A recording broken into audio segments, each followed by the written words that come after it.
When you visit Unity of Houston, you'll find a spiritual community, a church where you can connect and learn and grow with a progressive approach to Christianity. At Unity, we welcome you no matter what your beliefs. You'll find a teaching, loving, inspiring experience as we help each other be all we're created to be. Check us out. We'd love to have you. Find us online at unityhouston.org, and remember, life is meant to be good.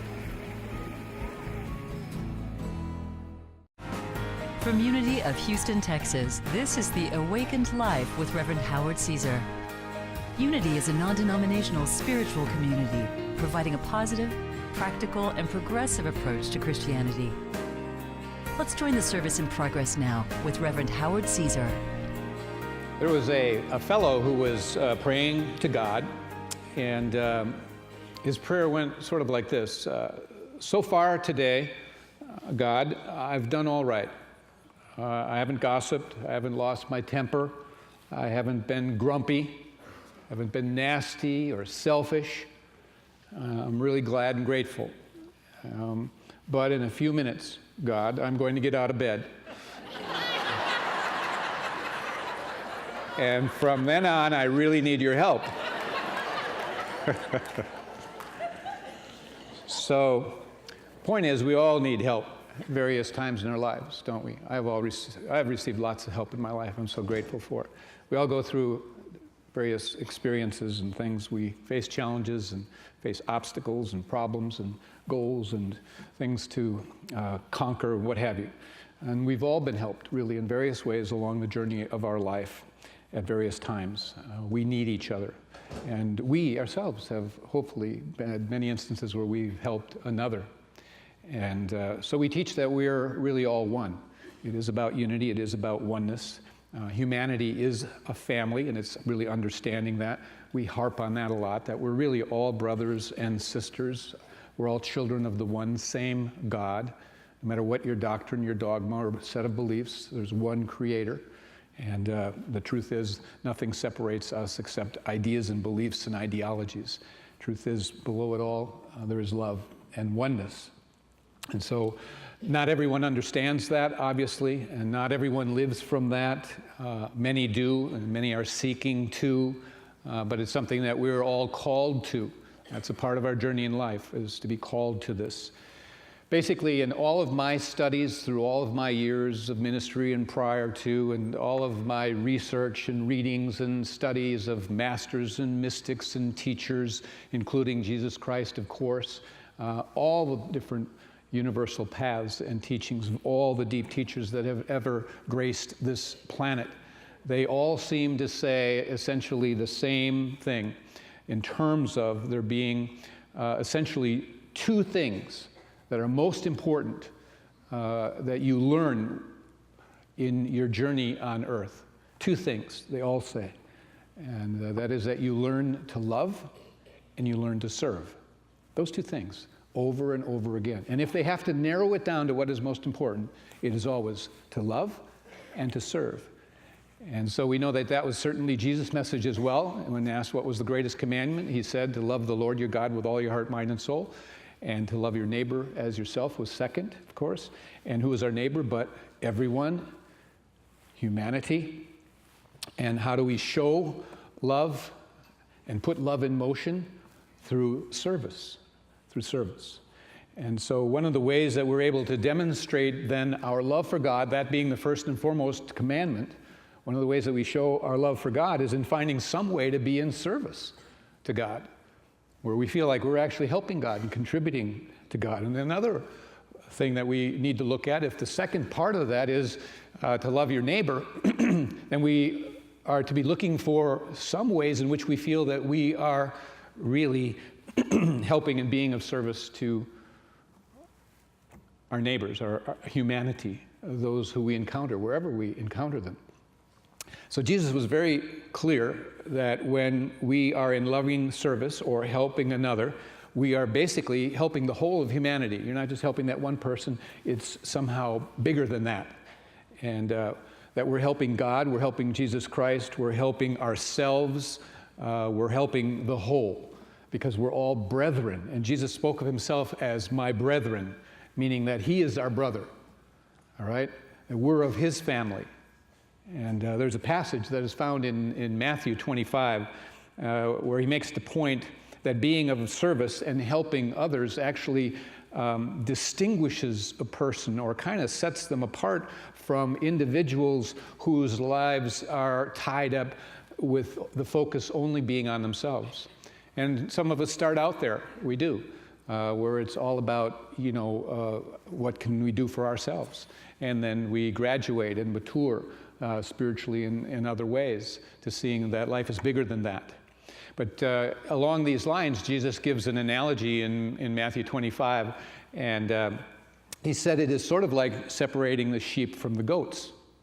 And people have interpreted this in various ways, but he says, sharing kind of a story, an analogy, a metaphor, he says, "Then the king will say to those on his right hand," meaning the righteous, meaning the sheep, meaning those who are of service, "Come, you blessed of my Father, inherit the kingdom prepared for you from the foundation of the world. For I was hungry, and you gave me food. I was thirsty, and you gave me drink. I was a stranger, and you took me in. I was naked, and you clothed me. I was sick, and you visited me. I was in prison, and you came to me." And the righteous sheep, the serving, will say, "When did we see you hungry and feed you? When did we see you thirsty and give you drink? And when did we do all these things?" And the king will answer and say, "Inasmuch as you did it to one of the least of these my brethren, you did it to me. You did it to me." And that's saying, essentially, that when you help another, you are actually helping God, you are helping Jesus Christ, you are in service to the whole. We're all connected, we're all one. And it's for us to really understand that and grasp that, because all the masters, mystics, and teachers, and Jesus here, once again, love and service is the key. It's paramount, so important.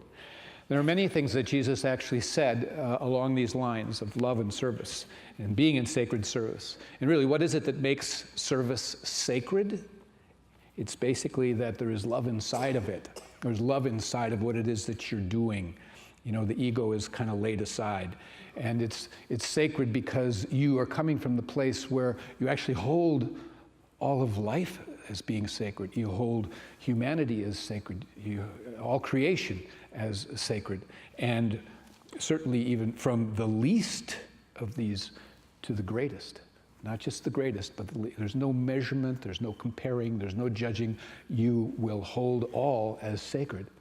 And that's called sacred service. And Jesus said, whoever desires to become great among you shall be your servant. Whoever would wish to become great among you will be your servant. For even the Son of Man didn't come to be served, Even he was saying, I didn't come to be served, I came to serve. That's what it's about. I came to love and show you that love is what it's about. In Matthew 9, he said it similar, but in a little bit different way. Different gospels, it was said. He said it this way. He said, "But he who is greatest among you shall be your servant. And whoever exalts himself shall be humbled. And whoever humbles himself will be exalted." Sometimes we have to humble ourselves in service. I know a lot of people that have been humbled in sacred ways, in being of service. Might be to their parents, might be to their children, might be to their neighbor, might be to a stranger, but they humbled themselves.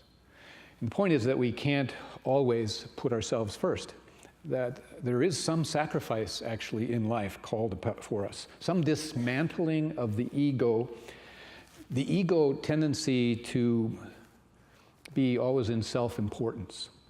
And once a person begins to understand where that's called for in various moments where one must humble oneself, then me becomes we, and mine becomes ours. Now, sometimes people really confuse happiness and pleasure. Happiness and pleasure.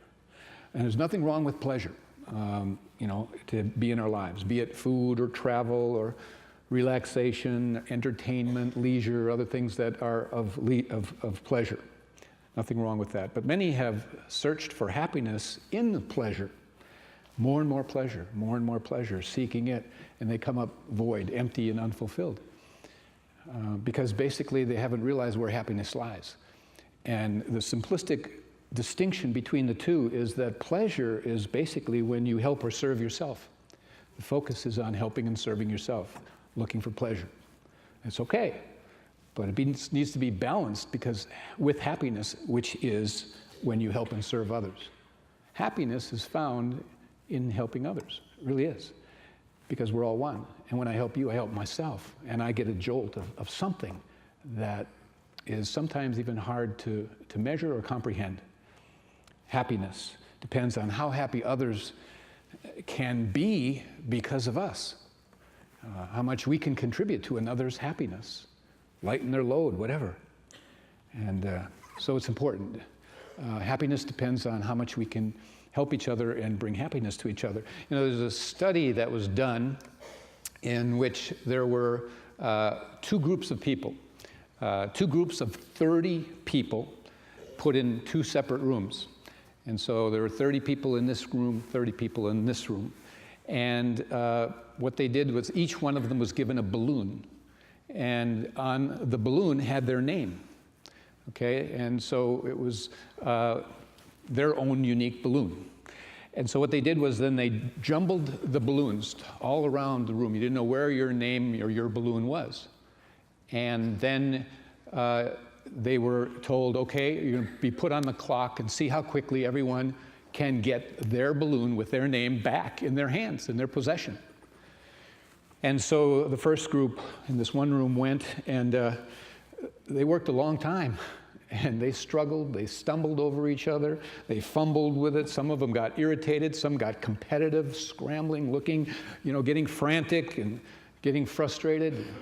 Finally, after some period of time, they all had a balloon, but they weren't happy about it. In the other room, they were the same thing, jumbled the balloons. They didn't know where their balloon with their name on it was. They were to get it back in their possession somehow or another, put on the clock. And it happened very quickly in the other room. And everyone was polite and happy and pleasant. And it was a good experience. And what happened was each person grabbed the balloon. Didn't matter what the name was. And they called out the person's name.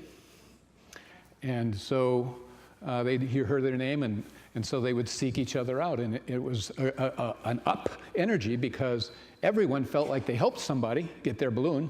And everybody felt like somebody helped them get their balloon. It was a very positive outcome. And that's what life is. That's happiness. Jesus, in Mark 9, it says, Jesus sat down and he called the 12 disciples around him, like, this is important, listen up. And he told them, now listen, if anyone here desires to be first, he shall be last of all and servant of all. It's not about making yourself first. It's about being servant of all, putting others ahead. Now, I know there are unhealthy ways or people that go to extremes where they put themselves last. We're not talking about that person, okay?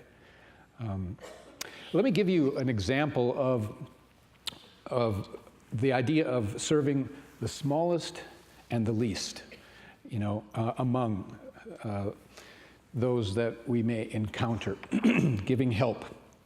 And this is kind of a children's story, or you might think of it as that. So go to your child, and it's a barnyard story. It's about animals, okay? So I'm just kind of warning you. And anyway, it's about a mouse. And there's little stories. This has a moral to it. And this little mouse looked through a crack in the wall to see that the farmer and his wife had just received a package. And the mouse wondered, what's in that package? Maybe there's some food in there, and it might contain. So the mouse is watching and ends up being devastated to find that when they opened the package, it was a mouse trap. And so he ran into the farmyard and proclaimed, there's a mouse trap in the house. There's a mouse trap in the house. And the chicken that he first encountered clucked and scratched a bit, raised raised its head and said, "My little mouse, I can tell this is of grave concern to you, but it is of no consequence to me. I can't be bothered with this." And so then the mouse turned to the pig and yelled, "There's a mouse trap in the house! There's a mouse trap in the house!" And the pig sympathized and said, "I'm so sorry, mouse, but there's nothing I can do. I will hold a good thought." Then the mouse turned to the cow and said, "There's a mouse trap in the house. There's a mouse trap in the house." And the cow said, "Wow, Mr. Mouse, I can see your concern. I'm worried for you, but it's of no consequence to me."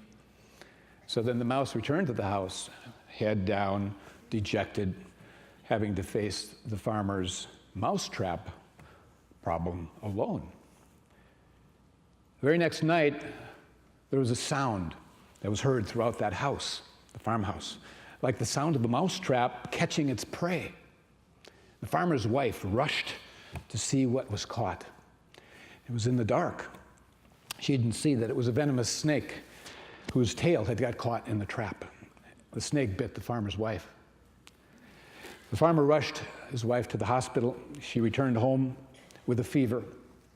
Everyone knows that you treat a fever with fresh chicken soup.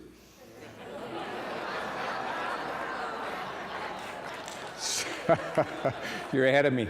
So the farmer went to the farmyard for the soup as its main ingredient. Well, the wife's problem of sickness continued, so friends and neighbors came to sit with her day and night, and to feed them, the farmer had to butcher the pig. And it was really sad. The farmer's wife did not get well. She passed on. So they had a funeral, and after the funeral, they had everyone to the house. And the farmer had to butcher the cow in order to feed all the people who came to the house. And at the funeral, the mouse, oh, no moose got butchered.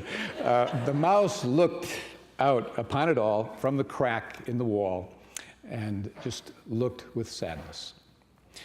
And so whether you like the story or not, it might have been a little too violent for some of you, I know, but the point of the story and the moral is we're all really tied together. And it's like ripples on a pond, you know. We all live in the same barnyard, folks. We really do. And it's called Earth. And when we help another, we're really helping ourselves. It's good karma.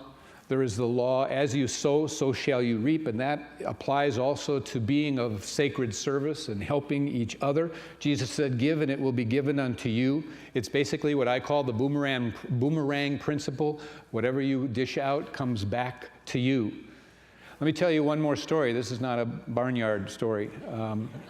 This is a lovely story. It's a story about a guy named Brian Anderson. Brian Anderson. And Brian was driving along kind of a back road outside of a small town, and he encountered an elderly lady that was on the side of the road, apparently having problems of some kind. Saw that she needed help, so he pulled over and stopped his kind of beat-up Pontiac, parked a little ways from it, and went over to help this lady who was driving a Mercedes. And he smiled as he approached her, and she looked a bit worried. She had been there a fairly long time. A lot of people had driven by, hadn't stopped, and this guy, Brian, didn't look that safe. His appearance was kind of poor and shabby, not well-to-do, and he could tell that she was a little bit frightened, so in trying to calm her down a bit, as he approached, he smiled at her and said, I'm here to help you. My name is Brian Anderson. And so she had a flat tire, and he crawled under there, got the jack under there, and did everything that you do to change a tire. And he got dirty a bit, and he actually cut his hand a little bit, nothing serious, but hurt himself a little bit. And when the job was done, she asked how much she owed him for the help that he had been to her. And Brian just looked at her, smiled, and said, if you really want to pay me back, the next time you see someone who needs help, give that person the needed assistance and think of me.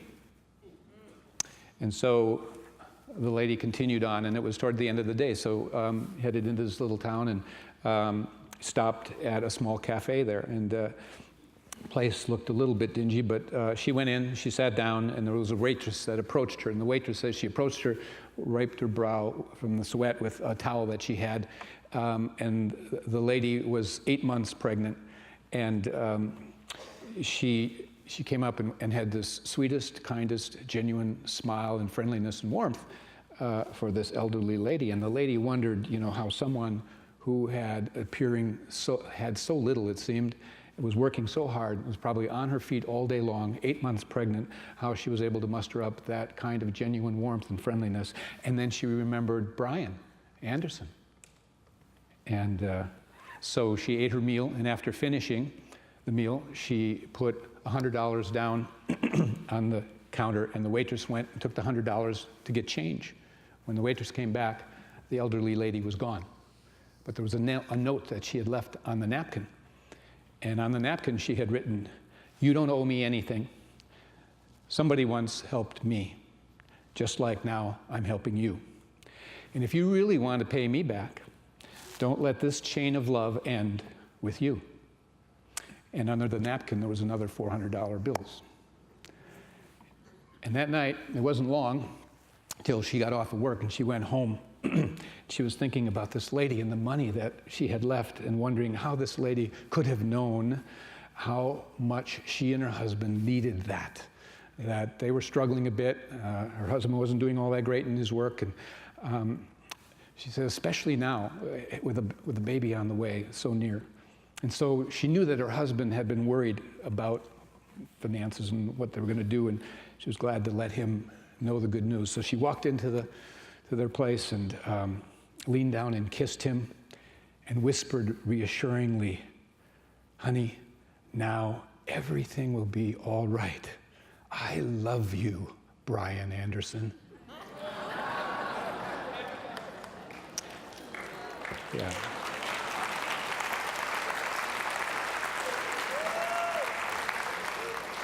Didn't take long for the boomerang to return. The man that had fixed the car was her husband. And as Ralph Waldo Emerson once said, "It is one of the most beautiful compensations of life that no man can sincerely try to help another without helping himself." And why is that? Because we're all one, aren't we? We're all connected. When I help you, I help myself. And when I help you go higher, I go higher. As Jesus said, if I be lifted up, I draw all men unto me. Well, if I help lift you up, I help lift myself up. It's just the way it is. It's a jolt of happiness.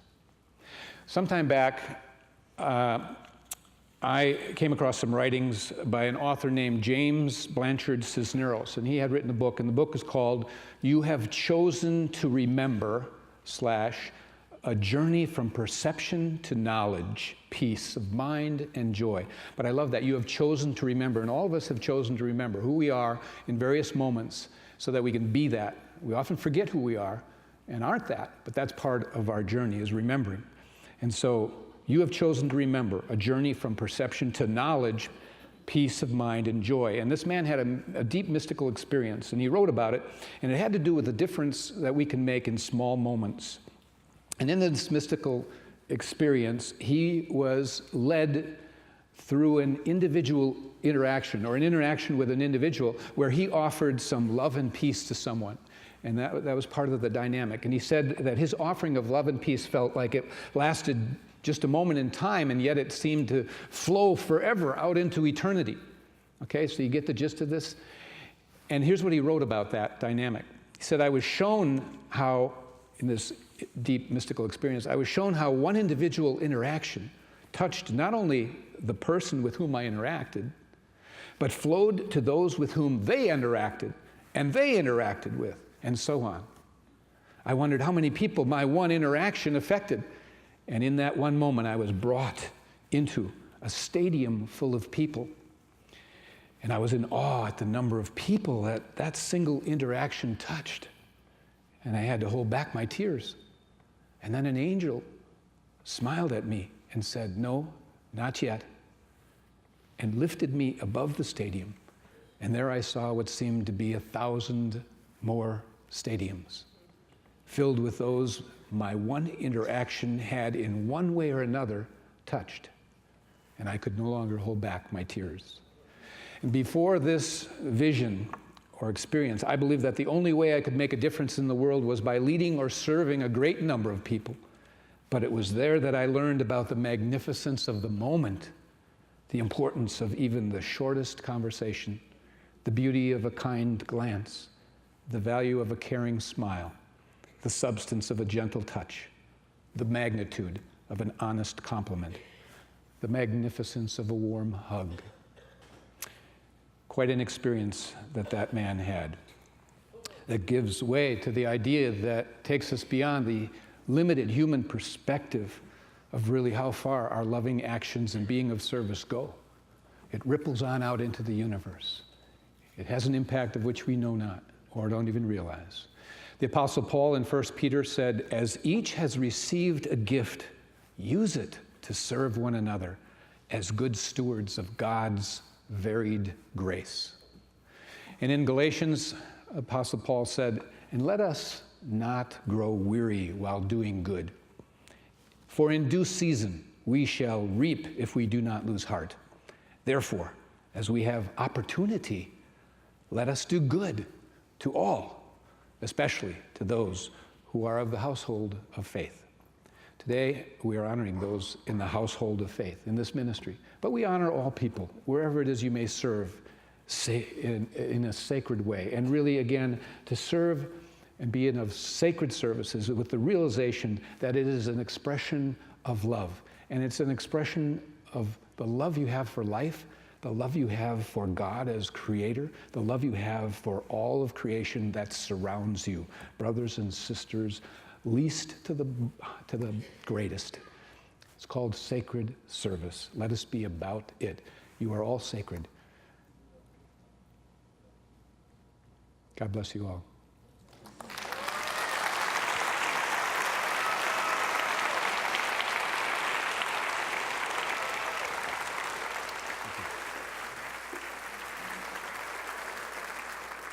Thank you for joining us for today's message. We invite you to be with us again next Sunday. Unity is inclusive, welcoming people of all walks of life in dignity and love.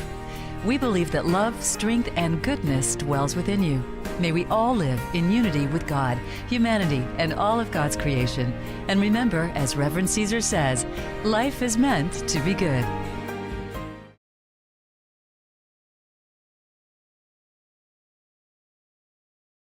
When you visit Unity of Houston, you'll find a spiritual community, a church where you can connect and learn and grow with a progressive approach to Christianity. At Unity, we welcome you no matter what your beliefs. You'll find a teaching, loving, inspiring experience as we help each other be all we're created to be. Check us out. We'd love to have you. Find us online at unityhouston.org, and remember, life is meant to be good.